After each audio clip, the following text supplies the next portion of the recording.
क्या रहमत सच में नया ड्रामा है या फिर हम सब भरम का ही पार्ट 2 देख रहे हैं? आज की इस वीडियो में हम बात करेंगे इस ड्रामे की कहानी, उसके ट्विस्ट्स और वो सच्चाई जो शायद आपने नोटिस ही नहीं की।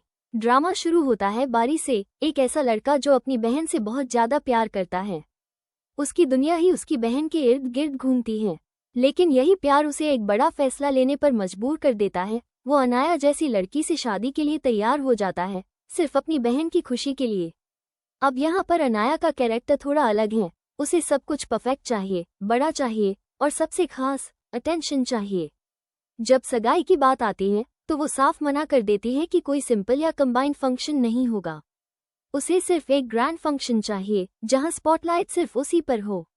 दूसरी तरफ मीनल अपने भाई बारी से बहुत इमोशनल होकर कहती है कि उसे गिल्ट फील हो रहा है क्योंकि उसकी वजह से बारी अपनी खुशी सैक्रिफाइस कर रहा है। लेकिन बारी वो ऐसा इंसान है जो अपनी बहन के लिए कुछ भी कर सकता है, चाहे उसे खुद की खुशियों से समझौता ही क्यों न करना पड़े। अब एंट्री होती है हमारी हीरोइन परीशे की। परीशे एक हार्डवर्किंग लड़की है, लेकिन इस समय वो बहुत परेशान है क्योंकि उसका प्रोजेक्ट बार बार डिले हो रहा है।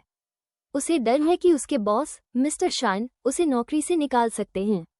आखिरकार वो हिम्मत करके उनके पास जाती है और कंप्लेन करती है कि बारी के साथ काम करना बहुत मुश्किल है। और यही आता है एक बड़ा टर्निंग पॉइंट। मिस्टर शाइन उसे फुल अथॉरिटी दे देते हैं कि वो बारी को सिर्फ एक एम्प्लॉय की तरह ट्रीट करे, ना कि उनके बेटे की तरह। बस यही से परीशे का कॉन्फिडेंस नेक्स्ट लेवल पर चला जाता है। ऑफिस में जब बारी अपने यूजुअल एटीट्यूड के साथ आता है तो उसे उम्मीद नहीं होती कि कोई उसके सामने इस तरह बात करेगा, लेकिन परीशे सीधे उसके सामने आती है, फाइल टेबल पर रखती है और कहती है, कल 11 बजे मीटिंग है, टाइम पर आ जाइए। ये सुनकर बारी पूरी तरह शॉक हो जाता है। अब बारी अपनी ईगो दिखाने के लिए अगले दिन ऑफिस ही नहीं आता। वो घर पर आराम से सोता रहता है, जैसे उसे कोई फर्क ही नहीं पड़ता। मजबूरी में परीशे को उसके घर जाना पड़ता है फाइल साइन करवाने के लिए। वहां जाकर वो देखती है उसका आलीशान घर और सोचती है, इतने अमीर लोग लेकिन दिल इतने छोटे क्यों होते हैं।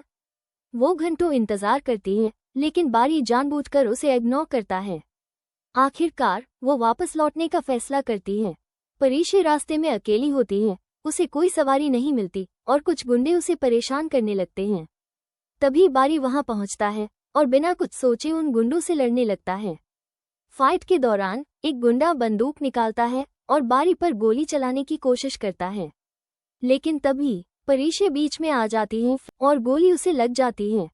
ये देखकर बारी पूरी तरह टूट जाता है। वो उसे तुरंत उठाकर अस्पताल ले जाता है और यहीं उसे एहसास होता है कि वो परीशे से प्यार करने लगा है। लेकिन अगर आपने ध्यान दिया हो तो ये पूरा सीन आपको भरम की याद दिलाता है।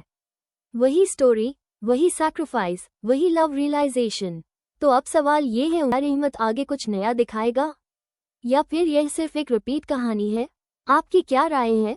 कमेंट में ज़रूर बताना। अगर आपको ऐसी डिटेल रिव्यूज़ पसंद हैं तो वीडियो को लाइक करें और चैनल को सब्सक्राइब करना मत भूलना।